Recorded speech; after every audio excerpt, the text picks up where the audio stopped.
1830 ये रहा सल्तनत उस्मानिया मतलब ओटोमन एम्पायर का इलाका, जिसमें ये है आज का तुर्की, ये है कॉन्स्टेंटिनोपल जहां ओटोमन सुल्तान मतलब खलीफा बैठते थे। ये है ओटोमन एम्पायर के कब्जे में ग्रीस का इलाका जो क्रिश्चियन थे और ओटोमन से आजादी चाहते थे। ये है फलस्तीन, नॉर्थ ईस्टर्न सीरिया, हिजाज मतलब मक्का मदीना का इलाका, और ये रहा इजिप्ट। हिजाज और इजिप्ट आज की वीडियो में बहुत इंपॉर्टेंट है क्योंकि यही बताने वाले हैं कि शरीफ ऑफ मक्का ने कैसे ओटोमन के साथ गद्दारी की, जिसकी वजह से फलस्तीन ब्रिटेन के कब्जे में चला गया। ओटोमन एम्पायर किस तरह टूटकर आज का तुर्की बन गया, कैसे 1924 में अल सऊद खानदान ने हिजाज पर कब्जा किया और 1935 में सऊदी अरेबिया बना डाला। और हिस्टोरियन ये क्यों मानते हैं कि अगर सेकंड इजिप्शियन ओटोमन वार में सर्दियां बीच में ना आती तो मुसलमानों के खलीफा तुर्किश नहीं इजिप्शियंस होते और खिलाफत अभी भी जिंदा होती। तो सुनिए, 1805 से 1848 मोहम्मद अली पाशा के दौर में इजिप्ट एक ऑटोनॉमस स्टेट मतलब खुद मुख्तियार मुल्क था। वो कॉन्स्टेंटिनोपल में बैठे ओटोमन सुल्तान की सुप्रीमेसी को एक्सेप्ट तो करते पर अपने मुल्क को अपने हिसाब से चला रहे थे और खलीफा के इन्फ्लुएंस से हमेशा निकलने की कोशिश में रहते। 1811 से 1818 मोहम्मद अली पाशा की इजिप्शियन फौजों ने उनके बेटे इब्राहिम अली पाशा की कमांड में फर्स्ट सऊदी स्टेट दिरिया को जड़ से उखाड़ हिजाज को वापस ओटोमन एम्पायर के साथ मिलाया और हिजाज में बैठ के मक्का मदीना की रखवाली के लिए, मतलब अब हिजाज में इजिप्शियन फोर्सेस हैं, ये पॉइंट याद रखिएगा। फर्स्ट सऊदी स्टेट को खत्म करके इजिप्शियन गवर्नर मोहम्मद अली पाशा को यह एहसास होता है कि पूरे ओटोमन एम्पायर में सबसे ताकतवर फौजें इजिप्शियंस हैं। उन्हें एहसास होता है कि वो ओटोमन एम्पायर के तुर्किश खलीफा को टक्कर देकर एक अरेबियन खलीफा बन सकते हैं। वो यूरोपियन रेनेसांस को मुस्लिम इलाकों में लाकर मुसलमानों को जमाने के साथ साथ चला सकते हैं।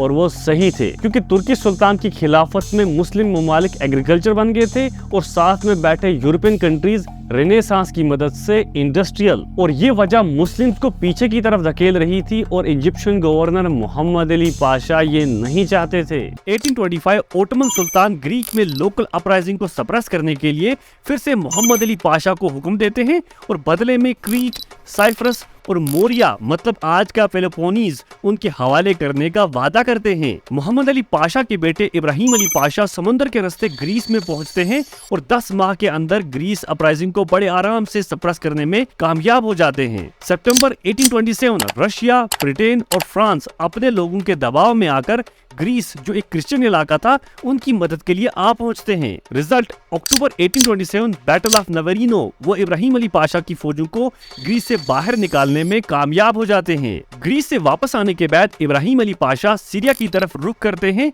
और सीरियन रेबल्स को सप्रेस करने के लिए वो एकर के गवर्नर अब्दुल्ला पाशा इब्न अली से मदद मांगते हैं जो साफ साफ मना कर देते हैं। उनकी इस मना को वो बेइज्जती का बहाना देते हुए जमीन और समुद्र के रास्ते अक्टूबर 1835 में आकर जो ओटोमन एम्पायर का इलाका था उस पर हमला कर देते हैं और 6 महीने के अंदर उस पर कब्जा भी कर लेते हैं और इस तरह वो फर्स्ट इजिप्शियन ओटोमन वार की शुरुआत कर देते हैं, ये कहते हुए कि ओटोमन सुल्तान ने क्रीट, साइप्रस और मोरिया देने का वादा तो किया पर वादा पूरा नहीं किया। इजिप्शियन फौज तुर्किश फौजों से ज्यादा एक्सपीरियंस्ड और एडवांस थी और लोकल भी इजिप्शियंस का ही साथ दे रहे थे क्योंकि हर कोई ओटोमन से आजादी चाहता था। इब्राहिम अली पाशा एकड़ में कामयाबी के बाद एलिपो, होम्स, बेरूट, साइडन, त्रिपोली और दमस्कस तक ओटोमन सुल्तान और लोकल गवर्नर्स की फौजों को रोनते हुए उन पर कब्जा कर लेते हैं। मतलब अब ग्रेटर सीरिया और हिजाज उनके कब्जे में था। नवंबर 1832 वो कोनिया के शहर पर भी कब्जा कर लेते हैं। इब्राहिम अली पाशा को रोकने के लिए ओटोमन सुल्तान महमूद सेकंड 80,000 फौजियों का लश्कर भेजते हैं ग्रैंड वजीर राशिद महमूद पाशा की कमांड में। इब्राहिम अली पाशा के पास 50,000 फौजियों का लश्कर था जो ग्रेटर सीरिया और नॉर्दर्न इजिप्ट की बॉर्डर्स पर तैनात था, पर कोनिया में सिर्फ 15,000 इजिप्शियन फौजी ही थे। रिजल्ट दिसंबर 21, 1832 इब्राहिम अली पाशा के 15,000 सिपाही 80,000 ओटोमन्स को हरा देते हैं। अब इब्राहिम अली पाशा और कॉन्स्टेंटिनोपल मतलब खलीफा के बीच में कोई नहीं आ सकता। खालिद फहमी ऑल द पाशाज मैन में लिखते हैं कि अगर एक चीज उनके बीच में ना आती तो इब्राहिम अली पाशा की तलवार उनके वालिद मोहम्मद अली पाशा को नया खलीफा बना देती और शायद खिलाफत अभी भी जिंदा होती, क्योंकि मोहम्मद अली पाशा रेनेसांस के दीवाने थे और वो मुस्लिम्स को यूरोपियंस के साथ साथ चलाते जैसे वो इजिप्ट में ऑलरेडी कर रहे थे। पर एक चीज उनके आड़े आ गई सर्दियां। बिल्कुल, कॉन्स्टेंटिनोपल की सर्दियां इजिप्शियंस को कोनिया में ही रोकने पर मजबूर कर देती हैं और तब तक ओटोमन्स रशियन के साथ एक अलायंस बना लेते हैं, जिसके तहत रशियन फोर्सेस ओटोमन एम्पायर में दाखिल होकर इब्राहिम अली पाशा की फौजों को रोकने में कामयाब हो जाते हैं। Usama Shamsuddin a military history of modern Egypt में लिखते हैं कि इब्राहिम अली पाशा बड़े आराम से रशियन फौजों को हरा देते, पर ब्रिटेन और फ्रांस जो मोहम्मद अली पाशा के हामी थे, मोहम्मद अली पाशा और उनके बेटे इब्राहिम अली पाशा को मजबूर करते हैं कन्वेंशन ऑफ कोताया साइन करने के लिए, क्योंकि वो ओटोमन एम्पायर के अंदर रशियन इन्फ्लुएंस नहीं चाहते थे। इस ट्रीटी के तहत ग्रेटर सीरिया इजिप्ट के हवाले कर दिया गया और इब्राहिम अली पाशा उस इलाके के गवर्नर जनरल बनते हैं। इस ट्रीटी के तहत इजिप्ट को ओटोमन्स की सुप्रीमेसी एक्सेप्ट करनी होगी, मतलब ओटोमन्स के अंडर ही रहना होगा। उसामा लिखते हैं कि प्रैक्टिकली दोनों इस ट्रीटी से काफी नाराज थे, क्योंकि मोहम्मद अली पाशा और उनके बेटे इब्राहिम अली पाशा ये बात अच्छे से जानते थे कि वो ओटोमन से ज्यादा ताकतवर, एक्सपीरियंस्ड और ज्यादा डिसिप्लिन है, तो वो ओटोमन्स के अंडर काम क्यों करें। और ओटोमन्स ग्रेटर सीरिया इजिप्शियंस के हवाले करके इजिप्शियंस को अपनी बॉर्डर के नजदीक बिठाना अफोर्ड नहीं कर सकते थे। रिजल्ट 6 साल बाद ही मोहम्मद अली पाशा ओटोमन एम्पायर से इजिप्ट की आजादी का ऐलान कर देते हैं। 1835 सुल्तान उन्हें गद्दार करार देते हुए मोल्टिक दी एल्डर की कमांड में ओटोमन फौजें भेजते हैं और इब्राहिम अली पाशा के सीरियन इलाके पर हमला करवा देते हैं और इस तरह सेकंड इजिप्शियन ओटोमन वार की शुरुआत हो जाती है।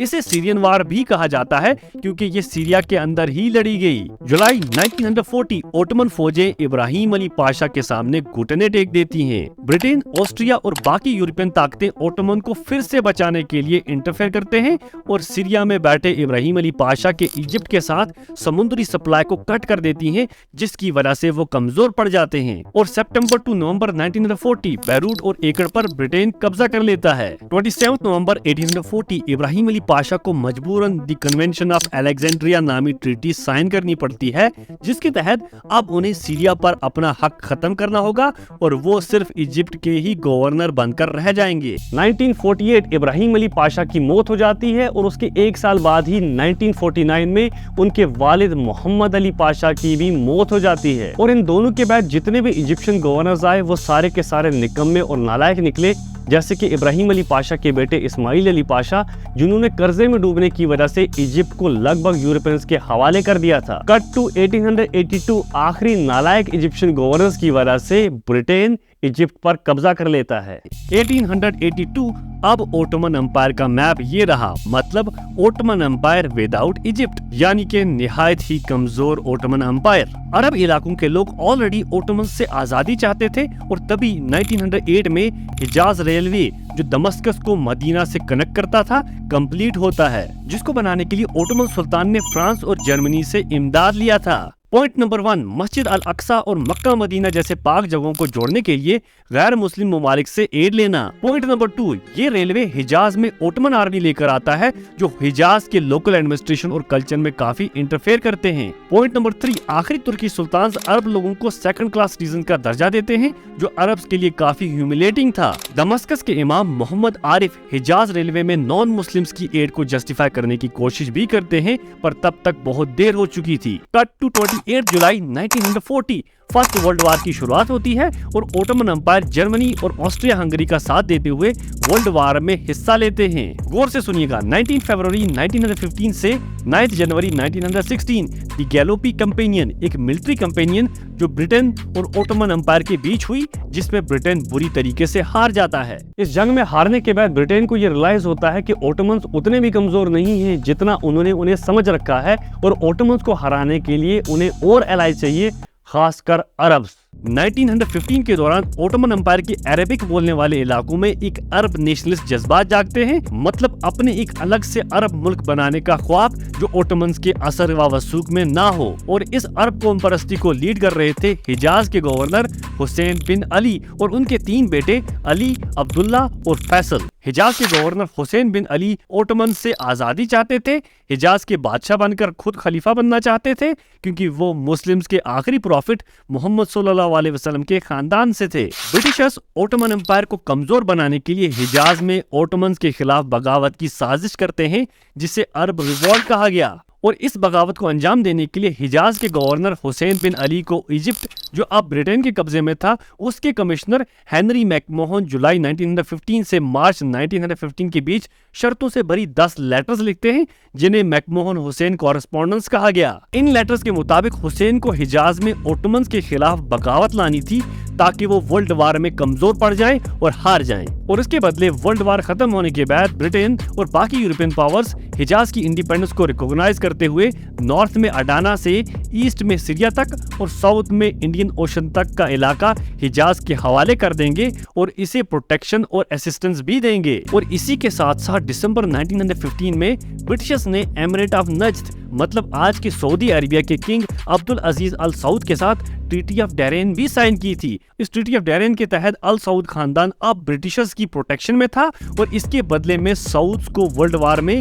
برٹشرز کا ساتھ دینا تھا، اوٹومنز کے خلاف، اور قطر، کویت، حجاز اور ٹروشیل سٹیٹس مطلب آج کے UAE پر حملہ نہیں کرنا تھا کیونکہ یہ سٹیٹس برٹن کے الائز تھے۔ عبدالعزیز ال سعود برٹشرز کی سب شرطیں مان لیتے ہیں پر حجاز پر نہ حملہ کرنے کی کوئی گارنٹی نہیں دیتے کیونکہ انہیں حجاز کے اندر کا مکہ مدینہ چاہیے تھا۔ واپس آتے ہیں حجاز پر، برٹشرز کے بہکاوے میں آ کے شریف آف مکہ حسین بن علی نے جون 1916 میں حجاز کے اندر اوٹومنز کے خلاف آزادی کی ایک جنگ چھیڑ دی جسے ہسٹری میں عرب ریوولٹ کہا جاتا ہے۔ یہ بغاوت کچھ ہی مہینوں کے بعد ٹھنڈی پڑنے لگتی ہے کیونکہ بہت سارے عربز ابھی بھی ورلڈ وار کے چلتے اوٹومنز مطلب اس جنگ میں مسلمز کو دھوکہ نہیں دینا چاہتے تھے۔ یہاں تک کہ بہت سارے عربز بغاوت کا نام سن کے حیران ہو گئے تھے کیونکہ وہ ایک یونائٹڈ اسلامک امپائر چاہتے تھے، ایتھنسٹی کے نام پر بٹنا نہیں۔ اور تب انٹری ہوتی ہے ورلڈ وار میں سب سے انفلوئنشل اور کنٹروورشل انسان کی، تھامس ایڈورڈ لارنس کی،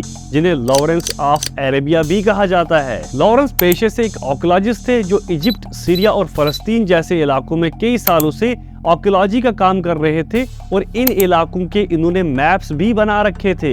لارنس عرب کے لوگوں کو کافی اچھے سے سمجھتے تھے اور ان کے ساتھ ان کے کافی اچھے تعلقات بھی تھے۔ 1914 جب ورلڈ وار 1 کی شروعات ہوتی ہے تو وہ والنٹرلی برٹش انٹیلیجنس کو جوائن کرتے ہیں اپنے ڈیٹا کے دم پر اور عرب انٹیلیجنس بیورو آف ایجپٹ میں اسٹیشن رہتے ہیں۔ وہ عربک جاننے والے تھے، اس وجہ سے ایجپٹ میں وہ ترکش قیدیوں کو انٹرویو کرتے اور اوٹومن آرمیز کی لوکیشن اور اسٹرینگتھ کا پتہ لگاتے۔ 16 اکتوبر 1916 لارنس کو حجاز میں بھیجا جاتا ہے عرب ریوولٹ کو زندہ رکھنے کے لیے۔ Lawrence the 7 pillars of wisdom میں لکھتے ہیں، عرب ریوولٹ کو زندہ رکھنے کے لیے مجھے ایک لیڈر چاہیے تھا پر وہ حسین بن علی بالکل بھی نہیں تھے کیونکہ وہ کافی اڑیل تھے۔ وہاں وہ شریف آف مکہ حسین بن علی کے 3 بیٹوں کا انٹرویو لیتے ہیں اور بغاوت کو لیڈ کرنے کے لیے فیصل کو چنتے ہیں۔ عرب ریوولٹ کو زندہ رکھنے کے لیے لارنس اپنے ساتھ ہتھیار اور لوکلز کو خوش رکھنے کے لیے سونا لے کر آئے تھے۔ فیصل اور لارنس کافی اچھے دوست بن جاتے ہیں۔ لارنس شریف آف مکہ اور برٹشرز کے بیچ میں ایک لیزان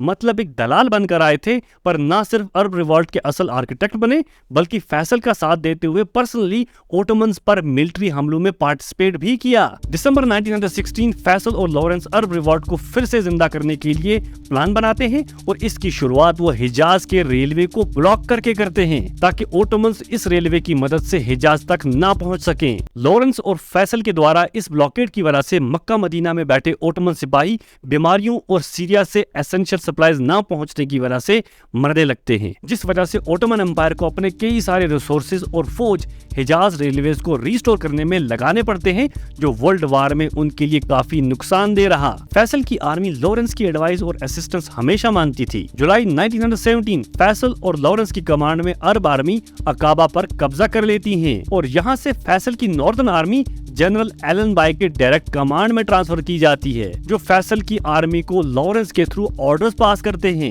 فیصل کی آرمی نے دمسکس تک کی ٹرانسپورٹیشن لائن کو بلاک کر رکھا تھا جس وجہ سے جنرل ایلن بائی دسمبر 1917 میں فلسطین کے غازہ پر قبضہ کرنے میں کامیاب ہو جاتے ہیں اور سپٹمبر 1918 بیٹل آف میگیڈو اوٹومنز برٹشرز سے ہار جاتے ہیں اور فلسطین پر مسلمانوں کی حکومت بھی ختم ہو جاتی ہے اور ایک سال بعد برٹن دمسکس پر بھی قبضہ کر لیتا ہے۔ 1918 ورلڈ وار 1 ختم ہوتا ہے اور اوٹومنز ہر پلیٹ فارم پہ ہار جاتے ہیں۔ اکتوبر 1918 فیصل ایلن بائی سے دمسکس میں ملتے ہیں اور حسین مکبین کارسپونڈنس میں کیے گئے وعدے کو انجام دینے کی ڈیمانڈ کرتے ہیں، مطلب सीरिया से लेकर इंडियन ओशन तक के इलाके को एक अरब स्टेट बनाने का वादा।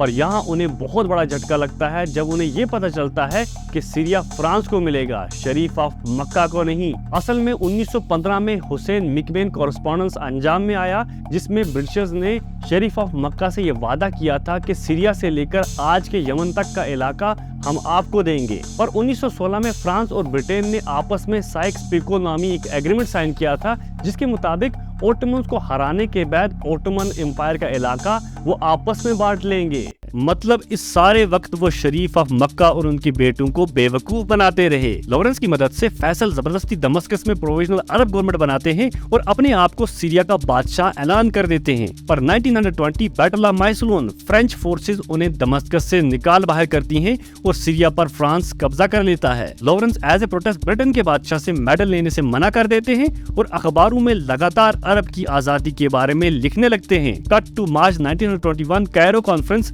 फैसल को इराक का बादशाह बना दिया गया और उनके भाई अब्दुल्ला को एक नए मुल्क ट्रांस जॉर्डन का। इस फैसले से लॉरेंस भी काफी खुश थे। फैसल 1933 तक इराक के बादशाह बनकर रहते हैं और 1933 में कैंसर से उनकी मौत हो जाती है।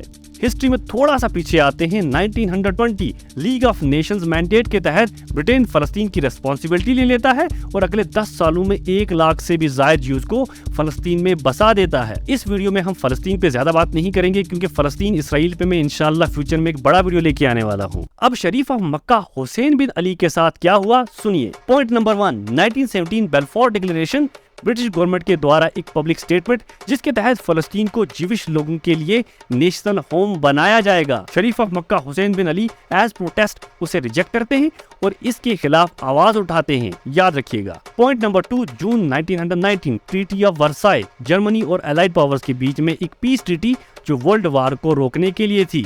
हुसैन इसे भी रिजेक्ट करते हैं और रेक्टिफाई करने से मना कर देते हैं, ये वाला पॉइंट भी याद रखिएगा। Cut to October 1924, emirate of Najd मतलब आज का सऊदी अरेबिया के बादशाह इब्न सऊद हिजाज पर हमला कर देते हैं। हुसैन की बेल्फोर डिक्लेरेशन और ट्रीटी ऑफ वर्साई की रिजेक्शन की वजह से ब्रिटेन उनकी मदद करने से मना कर देते हैं। रिजल्ट 23 दिसंबर 1925, हुसैन बिन अली इखवान मतलब अल सऊद वहाबी आर्मीज के सामने सरेंडर कर देते हैं और सऊद खानदान हिजाज मतलब मक्का मदीना पर बड़े आराम से कब्जा कर लेता है। और जैसा कि इस वीडियो के पार्ट 1 में हमने आपको बताया कि 1902 से 1935 तक कैसे अल सऊद ने इन इलाकों को अपने कब्जे में लेकर 1935 में सऊदी अरबिया की तामीर कर दी। 1925 हुसैन बिन अली को उनके बेटे जैद के साथ सिफरस जो ब्रिटेन के कब्जे में था वहां भेज दिया जाता है।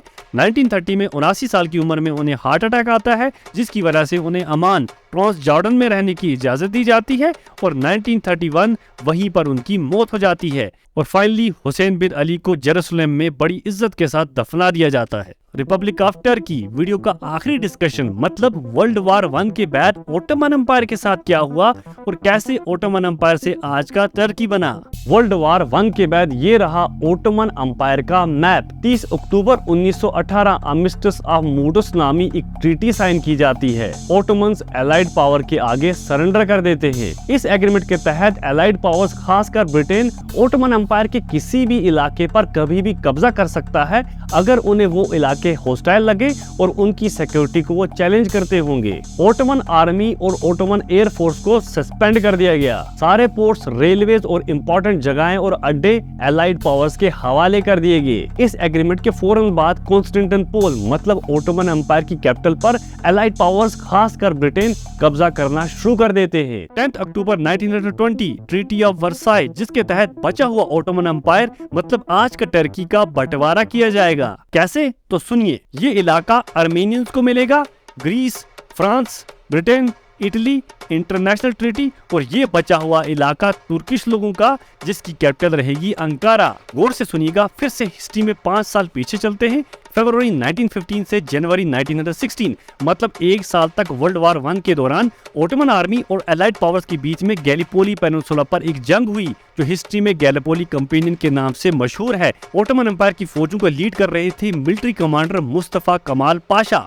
इस जंग में दोनों साइड से करीबन 5 लाख से भी ज्यादा फौजी मारे गए اور مصطفیٰ کمال پاشا کی قابلیت کی وجہ سے اوٹومن آرمی نے ایلائڈ پاورز کو بری طریقے سے ہرا دیا۔ اس جیت کی وجہ سے مصطفیٰ کمال پاشا ترکش ہیرو بن گئے اور ترکش نوجوان انہیں آنکھیں بند کر کے فالو کرنے لگے۔ اب ورلڈ وار میں ہارنے کے بعد ایلائڈ پاورز اور اوٹومن سلطان کے بیچ کی گئی 2 ہیوملیٹنگ ٹریٹیز آرمیسٹس آف موڈروس اور ٹریٹی آف سیورا کے خلاف مصطفیٰ کمال پاشا کی کمانڈ میں نوجوان ترکس ترکی کی عزت کو برقرار رکھنے کے لیے ایک وائلنٹ موومنٹ کا اعلان کر دیتے ہیں، جسے ترکش وار آف انڈیپینڈنس کہا گیا اور کبھی کبھی ترکش نیشنل موومنٹ بھی کہا جاتا ہے۔ یہ موومنٹ اتنی وائلنٹ تھی کہ نوجوان ترکوں نے بچے ہوئے اوٹومن امپائر کے اندر نان مسلمز کو مارنا شروع کر دیا، خاص کر گریکس اور ارمینین کرسچنز کو، اور جگہ جگہ پر ایلائڈ پاورز کے اڈوں پر حملے کرنے شروع کر دیے۔ اس موومنٹ میں ترکس کا ساتھ رشیا، یوکرین، آذربائیجان، بخارا اور اٹلی نے دیا، اور بعد میں فرانس نے بھی ترکس کا ساتھ دیا کیونکہ برٹن حد سے زیادہ طاقتور ہونے لگا تھا۔ 23 اپریل 1920 مصطفیٰ کمال پاشا انکارا میں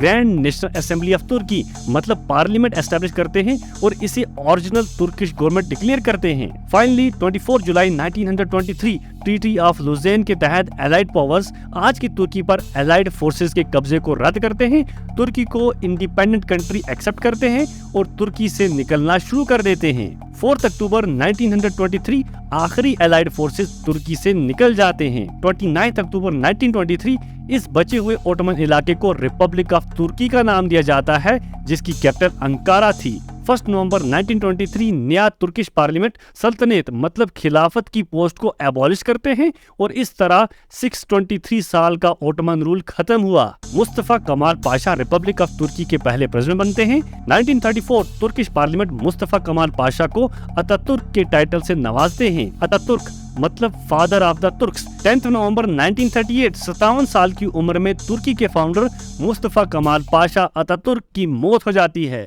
آج کے لیے اتنا ہی۔ ہمیں سپورٹ کرنے کے لیے آپ ہمیں YouTube پہ سبسکرائب کر سکتے ہیں، اس کی لنک جو ہے ڈسکرپشن میں دے رکھی ہے۔ Thank you.